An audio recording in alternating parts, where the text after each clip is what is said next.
অযত্ন আর অবহেলায় আকর্ষণ হারাচ্ছে মৌলভীবাজারের মাধবকুণ্ড জলপ্রপাত। এই ইকো পার্কটিতে প্রবেশের একমাত্র সড়কের বেহাল দশা ও নিরাপত্তাহীনতার কারণে দিন দিন কমছে পর্যটকের সংখ্যা।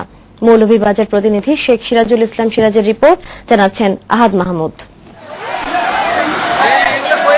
মৌলভীবাজারের বড়লেখা উপজেলার পাথারিয়া পাহাড়ে দেশের অন্যতম মাধবকুণ্ড জলপ্রপাত। 2001 সালে এই জলপ্রপাতটিকে ইকো পার্ক ঘোষণা করে সরকার, কিন্তু একযোগে পূর্ণতা পায়নি মাধবকুণ্ড ইকো পার্কটি। বড়লেখার প্রধান সড়ক থেকে জলপ্রপাত পর্যন্ত প্রায় 8 কিলোমিটার রাস্তা এখন চলাচলের অনুপযোগী। এতে দিন দিন কমে যাচ্ছে পর্যটকদের সংখ্যা। ঢাকা থেকে আপনি বড়লেখা আসতে যে কষ্ট, এই 8 কিলোমিটার আসতে তার চেয়ে বেশি কষ্ট।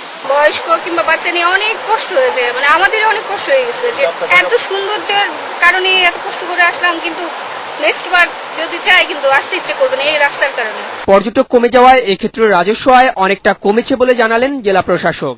রাস্তা সংস্কারের বিষয়টি সরকারের বিভিন্ন দপ্তরে জানালেও এ ব্যাপারে তেমন কোনো উদ্যোগ নেয়নি সরকার। এই কাজটুকু দীর্ঘদিন ধরে হবে এই প্রক্রিয়ার মধ্যে চলে আসছে। আমাদের প্রতিশ্রুতি দেওয়া হচ্ছে, কিন্তু আমরা অতীতে অভিজ্ঞতা থেকে মনে হচ্ছে কোথায় যেন এটা আটকে আছে। পর্যটকদের আকর্ষণ করার পাশাপাশি সরকারের রাজস্ব আয় বাড়াতে যোগাযোগ ব্যবস্থার উন্নয়নে শিগগিরই যথাযথ ব্যবস্থা নেবে সরকার, এমনটাই প্রত্যাশা স্থানীয়দের।